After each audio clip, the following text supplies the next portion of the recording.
Hello दोस्तों, good morning. Myself Rahul from Lucknow. Welcome to my YouTube channel. दोस्तों, आप सब कैसे हैं? दोस्तों, अगर आप मेरे चैनल पे नए हैं तो रेड बटन दबा के चैनल सब्सक्राइब कर लीजिए, बेल आइकन दबा के नोटिफिकेशन ऑन कर लीजिए, ताकि जो भी वीडियो मैं अपडेट करूं उसका नोटिफिकेशन आपको हर दिन मिल सके और हर दिन कुछ न कुछ आप नया सीख सकें। तो दोस्तों, मेरे साथ मेरी स्टूडेंट है, मैं उनका नाम जान लेता हूँ। क्या नाम है और कहाँ से आती है और कितने दिन हो गए उनको आज ड्राइविंग सीखते हुए। हेलो मैम, क्या नाम है आपका? मेरा नाम फायजा है। फायजा, कौन सा डे आज आपको लर्न करने का? 4th day. कहाँ से आती हैं आप लर्न करने? कैंपल रोड। कैंपल रोड से। ओके, तो आपको फर्स्ट डे से लेके 4th डे हो गए, तो आपको क्या लगता है कि 15 डेज जो हैं आपके लर्निंग के, वो आपके लिए इनफ है या कम पड़ जाएंगे? नहीं, इंशाल्लाह कोशिश तो ये है कि हो ही जाएगा। हो जाएगा ना? जी। ओके, इससे पहले कभी आपने कोई कार या बाइक वगैरह स्कूटी को चलाई? नहीं। ओके, तो अभी कितना परसेंटेज आपको लग रहा है कि अभी आपको कितनी चीज़ें समझ में आ गई हैं? 30%। 50%। 30% कह सकते, 50 तो नहीं कह सकते। 50% का मतलब ये होता है कि 50% में कार आप अकेले कंट्रोल कर सकती हैं, वो 50% होता है।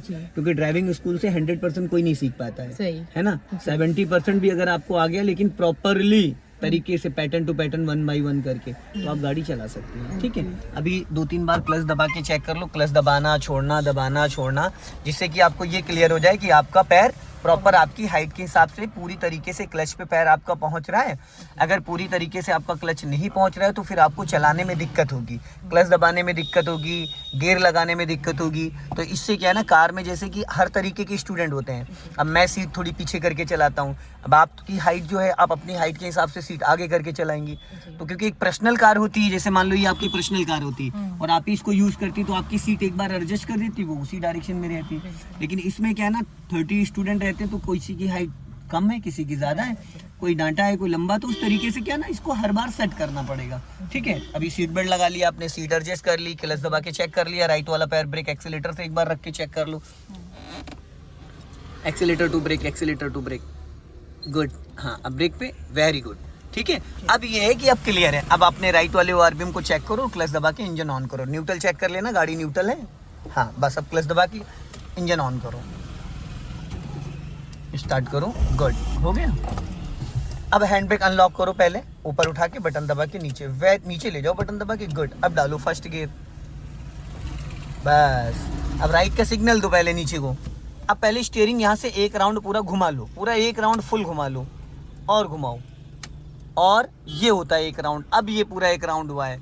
ठीक है, अगर आधा राउंड और घुमा दोगे तो 90 डिग्री से पूरी कट जाएगी राइट। अब चलो जाओ धीरे धीरे, अपने राइट वाले शीशे को देखते रहना, धीरे धीरे बढ़ाना है। अब देखो यहाँ पे भीड़ है इतनी सारी, अगर आप स्टीयरिंग नहीं घुमाती, सीधी करो और बस। हाँ बस, धीरे धीरे और लेफ्ट आओ हल्का। हाँ, अब सीधी करो, सीधी बस। अगर आप स्टीयरिंग इतनी नहीं घुमाते तो ये निकल नहीं पाती। राइट दबाओ हल्का, राइट, हाँ, और राइट थोड़ा, हाँ, जाने दो धीरे धीरे। हाँ, अब स्टीयरिंग सीधी कर लो। अब क्लच को पूरी तरीके से फ्री कर दो, आप कर दिया। अब राइट वाला पैर एक्सीलेटर पे लेके जाओ, पहले इस बंदे को हॉर्न देके अलर्ट करो। चलो जाओ, स्पीड बढ़ाओ, जाओ हल्का लेफ्ट आओ, लेफ्ट, हाँ, स्पीड सीधी रखो, सीधी जाओ, स्पीड बढ़ाओ और बढ़ाओ, और अब एक्सीलेटर से पैर हटाओ, क्लच दबा के सेकंड गियर, पूरा क्लच दबा के सेकंड गियर करो। 4th गियर डाल दिया मैडम आपने, सेकंड लेफ्ट ला के नीचे खींचो, अब लगा सेकंड, छोड़ो जाओ। अब देखो आपने गलती क्या करी, जैसे फर्स्ट गियर लगाते हैं लेफ्ट दबा के अप करते हैं, तो सेकंड गियर के लिए पूरा लेफ्ट दबा के नीचे खींचते हैं। आपने उसको ढीला छोड़ दिया, जिसकी देखो गाड़ी कहाँ जा रही है आपकी। सीधी करो। कल मैंने एक चीज़ आपको सिखाई थी, कल क्या, मैं पिछले 3 दिनों से आपको वो चीज़ सिखा रहा हूँ कि स्टीयरिंग को बार बार छोड़ना नहीं होता है। स्टीयरिंग को एक जगह आप पकड़ लो, हल्का फुल्का अगर लेफ्ट आना है तो हल्का सा लेफ्ट लाने के लिए हाथों का डायरेक्शन चेंज नहीं होना चाहिए। जहाँ पे भी हाथों का पोर्शन है आपका, यही रहना चाहिए। इससे क्या होगा ना, आपको पता चल जाएगा कि आपने लेफ्ट में कितना स्टीयरिंग, जैसे अभी थोड़ा लेफ्ट घुमाओ, ये राइट है, बस। अब देखो समझ में आया, टेढ़ा हो गया, राइट घुमाओ, फिर स्टीयरिंग पकड़ लिया आपने छोड़ के। इसको आपको सही करना पड़ेगा, क्योंकि सारा खेल ही स्टीयरिंग का ही है, सारा जो गेम है ना वो पूरा स्टीयरिंग का है। अगर आपको स्टीयरिंग समझ में आ गई तो आप 80% ड्राइविंग आपको आ गई, क्योंकि पूरी गाड़ी स्टीयरिंग से संभलती, स्टीयरिंग से घूमती, स्टीयरिंग से समझ लो सारा खेल उसी का है। राइट दबाओ हल्का सा, अभी बच्चे जा रहे हैं, थोड़ा सा लॉन्ग हॉर्न दे दीजिए इनको, हाँ, और अपना लेफ्ट रखो। जैसे आप लोगों को क्रॉस करने के बाद वापस उसके बाद लाइन चेंज कर लिया करो। जब आप लाइन चेंज करोगे तो लाइन चेंज करते वक्त आपको ये भी देखना है कि आपके लेफ्ट में क्या चल रहा है। हल्का लेफ्ट ही रखिएगा, ज़्यादा राइट मत ले जाइएगा, क्योंकि आप बिगिनर हैं। आप लर्नर हैं तो आप अगर तेज चलेंगे तब तो फास्ट, अगर आप स्लो चल रहे हैं ना और बीच रोड पे चलोगे तो आने जाने वाले लोग सारे डिस्टर्ब हो जाएंगे, क्योंकि इस रोड की चौड़ाई इतनी ज़्यादा नहीं है और वन वे रास्ता है, मतलब जाना आना दोनों एक ही है। सिंगल रोड है तो चक्कर ये है ना कि फिर इसमें क्या होगा ना, भिड़ने के चांसेस, कुछ लोग आपको लेफ्ट से नहीं ओवरटेक कर जाएंगे, कुछ लोग राइट से करेंगे, कुछ लोग हॉर्न भी नहीं देंगे और गाड़ी निकालने की कोशिश करेंगे। तो ऐसे में थोड़ा अलर्ट रहना, हल्का ब्रेक पे पैर रखो, लेफ्ट दबाओ, लेफ्ट लेफ्ट दबाओ मैडम, लेफ्ट इसको कहते हैं।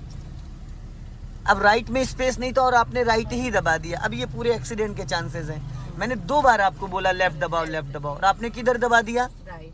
और राइट में स्पेस नहीं था, एक तो पहले से नहीं था, ऊपर से और भिड़ाए दे रही थी। इसको फर्स्ट गियर में करो, चलो ब्रेक छोड़ो पहले, जाओ अब हल्का सा एक्सीलेटर लेके उठाओ। यही चीजें तो सीखनी होती हैं। अब आप सोच कुछ और रहे हो, कर कुछ और रहे हो।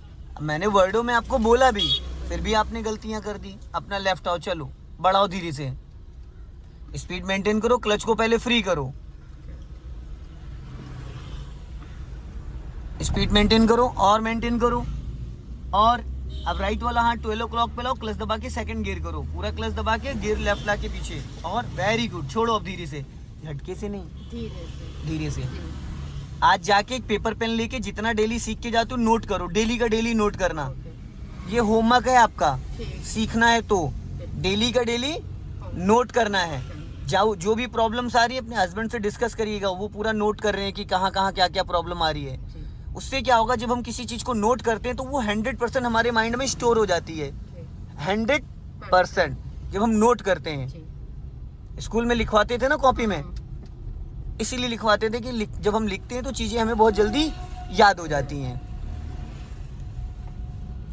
थोड़ी सी स्पीड मेंटेन करिए, गुड।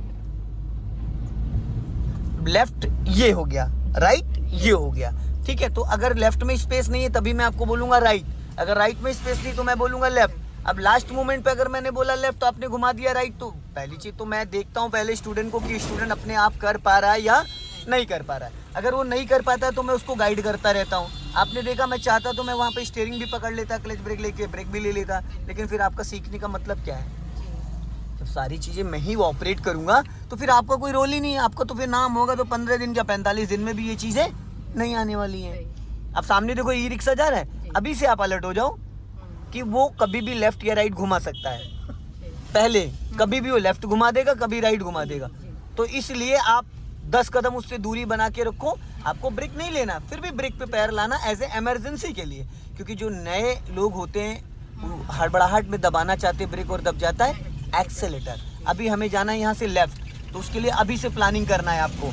लेफ्ट का सिग्नल दो ऊपर को, गुड। मैंने क्यों इतना पहले सिग्नल दिलवा दिया, ताकि वहाँ पे जाते जाते आपको सिर्फ स्टीयरिंग ही संभालना पड़े, ना सिग्नल देना हो, ना हॉर्न देना हो, ना आपको गियर चेंज करना हो, ठीक है। राइट वाला पैर ब्रेक पे रखो और फुल क्लच दबा के इसको फर्स्ट गियर में करो। पहले पूरा फुल क्लच दबाओ, लेफ्ट ला के ऊपर, वेरी गुड। आप क्लच को फ्री कर दो। सबसे सिंपल तरीका है, अगर आप बिगिनर है, आपको डर लग रहा है, घबराहट हो रही, आप गाड़ी को डालो फर्स्ट गियर में और गाड़ी अब 0 की स्पीड में चलेगी। पहले गियर में ताकत बहुत होती है, स्पीड कम होती है। यहीं से लेफ्ट टर्न करना। जब आपका थोड़ा आगे गाड़ी अब निकल जाए, अब घुमाओ लेफ्ट और घुमाओ, हाँ और घुमाओ, बस इससे ज़्यादा नहीं। अब सीधी करो थोड़ी सी, बस, ज़्यादा नहीं, ज़्यादा नहीं, हाँ बस। अभी नहीं, अभी नहीं, अभी नहीं, अभी नहीं, अभी नहीं। अब सीधी करो, सीधी करो, गुड, हो गया। अगर ये सेकंड गियर में होती तो इतनी स्मूथ ये नहीं घूम पाती आप, क्योंकि जब स्पीड ज़्यादा होती दिक्कतें वहीं आती। डर कब लगता है? जब स्पीड ज़्यादा होती है। भाई गाड़ी हमारी रेंग रही है, हमसे तेज़ तो पैदल वाले लोग चलेंगे जिस कंडीशन में गाड़ी चल रही है। तो अब यहाँ घबराने की ज़रूरत क्या है भाई? अगर किसी को ये टच भी हो जाती तो ना उसका कोई नुकसान होगा ना आपका होगा। अगर गलती से टच भी हो जा रही है, हल्का फुल्का खाली डेंट आएगा, स्क्रैच, चोट नहीं लगने वाली इतने से किसी को, समझ गए? अब राइट वाला पैर ब्रेक पे लाओ और पूरा क्लच दबाओ और सेकंड गियर करो, वेरी गुड, बहुत बढ़िया। बट गियर तो आपने बहुत अच्छा लगाया, लेकिन आपका हाथ जो है वो 12 o'clock पे, आपने मेरी वीडियोस देखी तो गियर बदलते वक्त राइट वाला हाथ में कहाँ रखवाता हूँ? वॉच में, जहाँ पे घड़ी में 12 लिखा होता है, ये समझ लो घड़ी है, यहाँ पे आपका हाथ होना चाहिए। इससे क्या होगा, स्टीयरिंग आपकी लहराएगी नहीं, ठीक है। और अभी हल्का सा स्पीड मेंटेन करो, अपने लेफ्ट साइड में ध्यान रखना कि लेफ्ट में स्पेस नहीं है, ठीक है। अब हल्का सा लेफ्ट आ जाओ ताकि जो पीछे से आपको हॉर्न दे रहा है वो अलर्ट हो जाए। हाँ, ब्रेक पे पैर रख लो, गुड। अब यहाँ पे पूरा क्लच दबा लो फुल, बस क्लच दबाए रहना। अब वापस हल्का राइट आ जाओ, बस क्लच को छोड़ दो, बस लेफ्ट आ जाओ, देने दो उसको हॉर्न। अब अपनी गाड़ी लेफ्ट की रखो, वो अपने आप निकल जाएगा। हाँ, देने दो हॉर्न, सीधी रखो गाड़ी, बस। और राइट, नीचे उतर रही है, वापस लेफ्ट आ जाओ। अब अपने लेफ्ट वाले ORBM को थोड़ा देखने की कोशिश करो, राइट रखो हल्का, right right right right right right right और राइट, बस। अब देखो कितने प्यार से निकल गई। अब यहाँ पे गाड़ी ऑलरेडी आपकी सेकंड गियर में है, किसमें है? सेकंड गियर में, फिर भी वो बिना एक्सीलेटर चल रही है। 80% लोगों को ये पता ही नहीं है कि हमारी जो कार है, जब हम कार सीखते हैं तो हर जगह हमें एक्सीलेटर की जरूरत नहीं होती है। जो लोग स्कूटी बाइक सालों से चला रहे हैं तो उनके माइंड में एक डाउट हमेशा बना रहता है, उनके मन में ये रहता है कि जैसे हम एक्सीलेटर छोड़ेंगे वैसे हमारी बाइक स्कूटी रुक जाती है, फाइनली रुक जाती है, स्टॉप। तो कार ऐसे नहीं रुकती है। आप राइट वाला पैर ब्रेक पे रख लो, घंटों आपकी कार ऐसे ही मूव करती रहेगी, क्योंकि कार में 0 RPM पे गाड़ी 10 to 15 की स्पीड में चल सकती है। सबसे पावरफुल गियर होता है फर्स्ट और रिवर्स गियर, ठीक है। तो अब यहाँ पे आपको एक्सीलेटर की जब नीड ही नहीं है तो दूसरे गियर में गाड़ी आपकी 10- चल रही, इनको हॉर्न दो। अब अभी आपने देखा योनो, इसने क्या करा वेन्यू वाले ने, एकदम से राइट काटा, ना सिग्नल दिया ना कुछ, एकदम से फिर लेफ्ट काट दिया। अब ये स्पीड आपके लिए बहुत है सीखने के लिए। देखो, सीखने के लिए कोई स्पीड की जरूरत नहीं होती है। जितना ज्यादा स्लो मोशन में आप चला रही हो, आपको राइट में देखने का भी मौका मिल रहा है, लेफ्ट में भी आप बहुत आसानी से देख पा रही हो। लुकिंग ग्लास में भी इसमें कभी कदार नजर लेके जाया करो, कभी कदार लेके जाया करो, ठीक है। कौन दिख रहा है इसमें? आपके पतिदेव दिख रहे हैं? अब उनसे कह दो थोड़ा साइड हो जाए, इधर या उधर हो जाए। इसमें पीछे रोड दिखनी चाहिए। अब देखो क्या दिख रहा है, बाइक दिख रहा है ना? बस अब सीधा चलना, धीरे धीरे, हल्का राइट रखो। हाँ,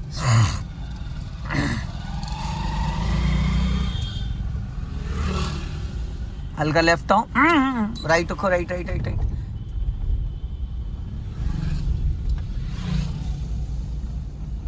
इस पे मैं 1% भी क्लच ब्रेक का हेल्प नहीं कर रहा हूँ, आपको देख रहे हो, मैं 1% भी क्लच ब्रेक की हेल्प नहीं कर रहा हूँ। मैं जो भी हेल्प कर रहा हूँ गाइडेंस से कर रहा हूँ। तो आज जो आप चला रहे हो यही चीज आपको अपनी गाड़ी में भी मिलेगी। 90% ड्राइविंग स्कूल में क्या होता है, हाथी के दांत खाने वाले कुछ और होते हो, दिखाने वाले बस, बाकी आप समझदार हो कि क्या होता है वहाँ, है ना। अभी जो आप चला रहे हो वो ओरिजिनल चला रही हो, कल को आप अपनी भी चलाओगे तो ऐसा ही कॉन्फिडेंस रहेगा, इससे माइनस में नहीं जाओगी, प्लस में ही जाओगी। लेफ्ट आओ हल्का। और अगर मैं यहाँ से चीटिंग करना स्टार्ट करूंगा तो आप अभी यहाँ बहुत अच्छा चलाओगे, पर जब अपनी गाड़ी चलाओगे तो हॉर्न दो, लॉन्ग हॉर्न दो, हॉर्न दो, हॉर्न। हाँ, जब अपनी गाड़ी चलाओगे तो वो कॉन्फिडेंस नहीं रहेगा, क्योंकि 60% 70% मैं कंट्रोल यहाँ से करने लगूंगा, तो कोई मतलब ही नहीं है। क्योंकि जब आप अपनी गाड़ी चलाओगे तो उसमें डबल क्लच ब्रेक का तो कोई रोल है नहीं, तो भाई कंट्रोल कौन करेगा, है ना। इसलिए थोड़ा सीरियस होना जरूरी है। अब ये जो सिंगल रोड है, ज्यादातर मैं इन्हीं रोडों पे 1 वीक तक चलवाता हूँ स्टूडेंट को, क्योंकि जब आप किसी चीज को फेस करेंगे ना, अभी स्कूटी वाला देखो कितना सटा के निकला, कितना क्लोज होके निकला, लेकिन आइडिया था कि निकल जाएगा। इस रोड की चौड़ाई क्या है? 8 से 10 फीट, और हमारी जो गाड़ी है उसकी 7.5 फीट चौड़ाई है। तो कहने का मतलब ये है कि एक बाइक आसानी से निकल सकती, लेकिन वो भी तब जब आप अपनी गाड़ी बॉर्डर लाइन मेंटेन करके चलोगे, ठीक है। दोस्तों, वीडियो पसंद आए लाइक करें, शेयर करें, कमेंट बॉक्स में जरूर बताएं कि वीडियो कैसा लगा। अगले वीडियो में फिर मिलते। जय हिंद, वंदे मातरम।